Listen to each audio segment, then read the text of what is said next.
기억되는 자는 떠난다. 잊힌 자는 되살아난다. 이 말의 뜻이 무엇일까? 당신은 그걸 핏빛 진달래가 피어있는 이 무덤 앞에서 알게 될 겁니다. 그러나 당신이 그것을 알게 되는 순간 당신은 이미 돌아갈 수 없다는 걸 알게 될 겁니다. 가묘의 저주. 조선 숙종 25년 충청도 서해 인근의 작은 고을 모현현. 이 마을 사람들 사이에선 예부터 입을 모아 피해야 할 땅이 하나 있었다. 마을 뒷산 등성이 하나가 갈라지는 고갯마루. 그 한가운데 자리한 이름 없는 무덤 하나. 정확히 말하면 무덤처럼 생긴 땅이었다. 봉분의 형태를 갖췄지만 비석도 제단도 성역도 없었다. 그 앞에는 빛바랜 나무판이 흙에 비스듬히 박혀 있었고 그 위에는 시간이 흐르며 흐릿해진 단 한 글자의 한자가 보였다. 무들매. 그 무덤은 사람들 사이에선 가묘라 불렸다. 아무도 묻히지 않은 무덤. 아니, 정확히는 묻혀서는 안 되는 무덤. 노인들은 아이들에게 늘 말했다. 그 무덤은 빈 게 아니다. 사람 대신 원한이 묻혀 있지. 가까이 갔다간 내 그림자도 못 데리고 돌아온다. 처음에는 을에 있는 마을의 전설이라 치부할 수 있었다. 하지만 그 무덤만큼은 이상하게 풀도 자라지 않았고 해가 가장 늦게 닿았으며 해마다 봄이 오면 유독 그 주변에 핏빛 진달래만이 군락을 이루며 피어났다. 마치 무언가를 경계 짓듯 또 경고하듯이. 그해 늦봄 서울 도성에서 젊은 관리 하나가 모현현으로 내려왔다. 이름은 윤도식. 29의 나이에 이미 도감 소속으로 여러 지방을 돌며 세금과 토지 기록을 정리한 장래가 유망한 인물이었다. 그는 이번 파견을 통해 중앙에 눈도장을 찍고 한양의 고위직에 진출할 기회를 노리고 있었다. 시골 감찰이 뭐 그리 대수냐. 한 달이면 정리하지. 형식만 맞추면 된다. 하지만 고을에 도착하자마자 그는 이상한 분위기를 느꼈다. 하인들은 눈을 피했고 향리는 질문에 얼버무리기 바빴다. 고을 수령조차도 예를 갖추며 말했다. 윤도감, 뒷산에는 가지 마십시오. 봄마다 이상한 기운이 도는 곳입니다. 도식은 코웃음을 쳤다. 조선에 아직도 귀신 타령이라니. 이래서야 백성이 가난할 수밖에. 그는 일정을 앞당겨 세금 장부와 토지 문서를 빠르게 정리했고 오래전 분쟁이 있었던 미등기 토지를 관아 소유로 정리하며 그 중 하나로 산 중턱의 잡목지를 직접 방문하겠다고 나섰다. 그날 오후 도식은 혼자 말을 타고 산을 올랐다. 등성이를 넘자 풀숲에 묻힌 봉분 하나가 시야에 들어왔다. 예상보다 정갈하고 묘하게 아름다운 형태였다. 봉분 주변엔 핏빛 진달래가 만개해 있었고 이상하게도 벌과 나비는 전혀 보이지 않았다. 그리고 그 봉분 앞 나무판에는 그가 아는 글자 외에 새로운 흠집 하나가 있었다. 누군가 손톱으로 긁은 듯 거칠게 새긴 글자. 길도 자신의 이름 한자였다. 이건 우연이겠지. 하지만 그 순간 뒤에서 갑작스레 바람이 불었다. 주변은 고요했지만 무덤 앞 풀잎만 흔들렸고 먼 풀숲 어딘가에서 낮은 숨소리 같은 소리가 들렸다. 그날 밤 도식은 꿈을 꾸었다. 짙은 안개, 아무런 소리도 생명도 없는 산속. 그는 무덤 앞에 서 있었고 무덤 위에는 검은 머리를 길게 늘어뜨린 여인이 앉아 있었다. 여인의 얼굴은 보이지 않았다. 그저 축 늘어진 팔끝이 마치 시체처럼 파리하게 떨리고 있었다. 그녀는 천천히 고개를 들었다. 눈이 없었다. 텅 빈 눈구멍에서 검붉은 피가 흘렀다. 그녀는 입을 열었다. 왜 나를 묻지 않았니? 다음 순간 도식은 흙에 발목이 잡혀 아래로 빨려 들어가기 시작했다. 몸이 절반쯤 묻혔을 때 여인이 다시 속삭였다. 넌 거기 들어가야 해. 비명을 지르며 깨어났을 때 그는 자신의 손바닥에 진흙 같은 무언가가 묻어 있는 걸 보았다. 도식은 혼란스러웠다. 하지만 그는 그것이 스트레스에서 비롯된 악몽이라고 자위했다. 그는 꿈을 무시하고 다시 일상으로 돌아갔다. 하지만 이상하게도 며칠 뒤 고을 수령이 문서를 정리하다가 도식에게 말을 걸었다. 이 나무판 말입니다. 30년 전 여종 하나가 실종된 일이 있었는데 그 무덤 위치와 일치합니다. 무슨 소리요? 그 여종이 마지막으로 보인 곳이 그 산 중턱입니다. 그 여자는 상전의 아이를 베고도 묻히지 못한 채 사라졌지요. 사람들은 그 여자가 산에 목매달았다고도 땅에 파묻혔다고도 말이 많았지요. 그걸 지금 말하는 이유가 뭐요?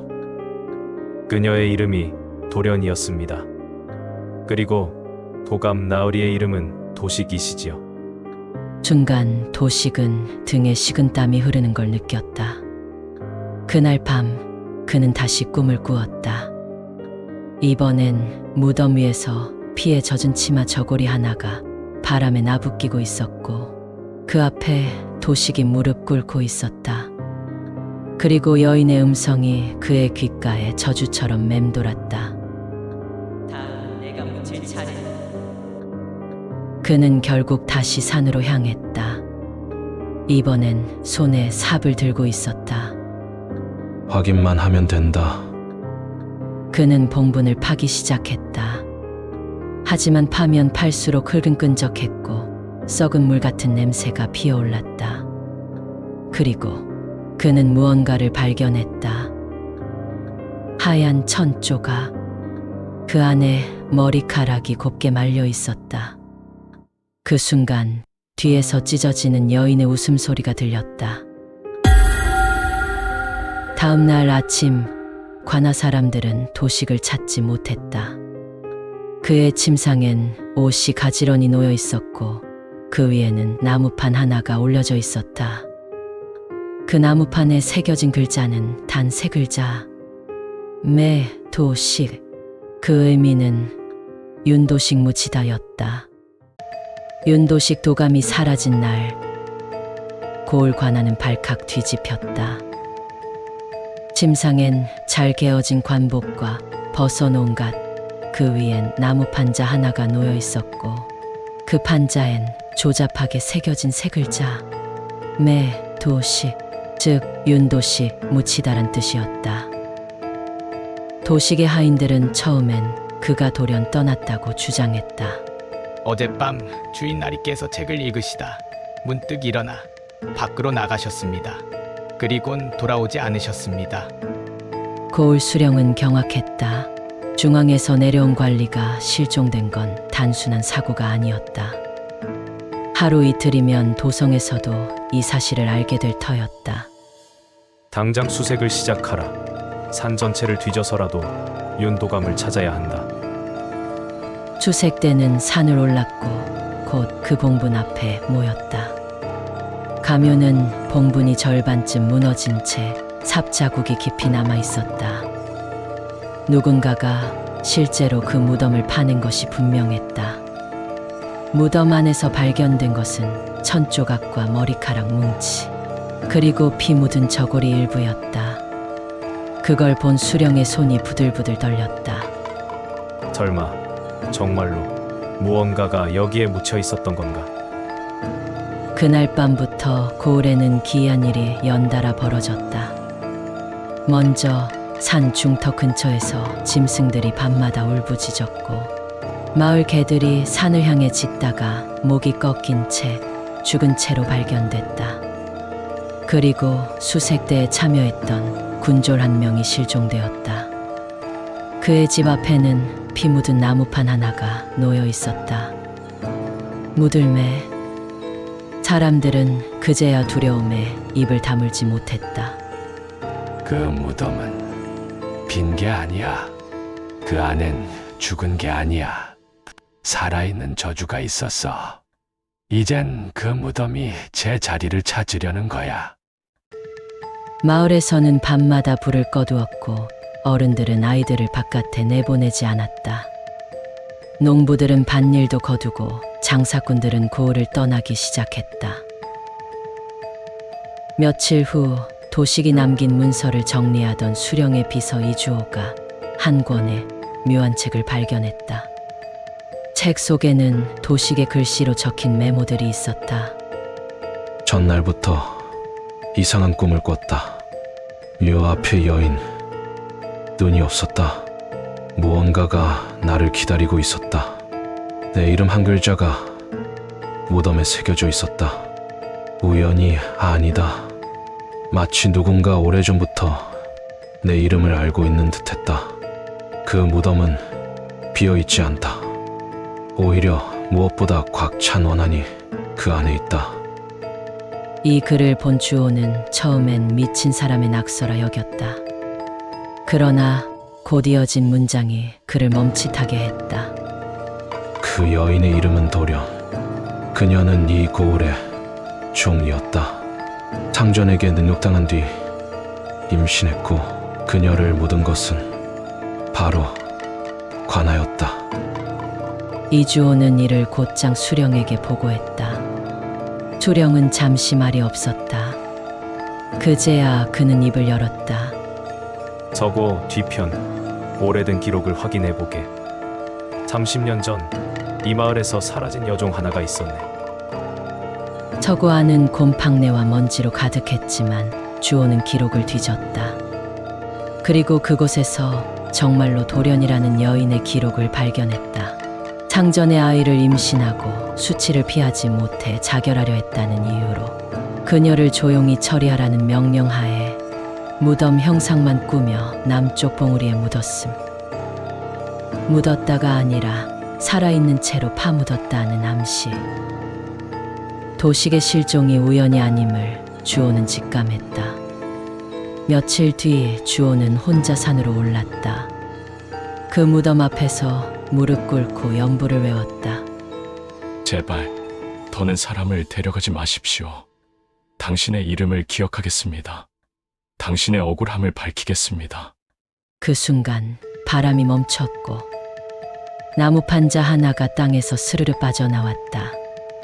그 판자에는 처음 보는 글귀가 새겨져 있었다. 기억되는 자는 떠난다. 잊힌 자는 되살아난다. 주호는 뒤도 돌아보지 않고 산을 내려왔다. 그 후 마을에선 더는 실종자가 생기지 않았다. 무덤도 천천히 풀에 뒤덮이며 진달래조차 피지 않게 되었다. 사람들은 이야기하지 않지만 가끔 아이들이 이렇게 말하곤 했다. 엄마, 산 중턱에 어떤 언니가 앉아 있었어요. 눈은 없었는데 웃고 있었어요. 그리고 그 언니가 말했어요. 이제 난 기억이 됐어.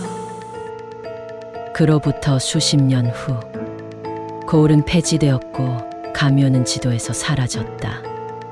하지만 어떤 외딴 산을 지날 때 가끔 진달래가 이상하게 붉게 핀 자리가 보이며 그곳엔 여전히 묻히지 못한 이의 이름 하나가 흙 속에 잠들어 있다. 시청해 주셔서 정말 감사드립니다.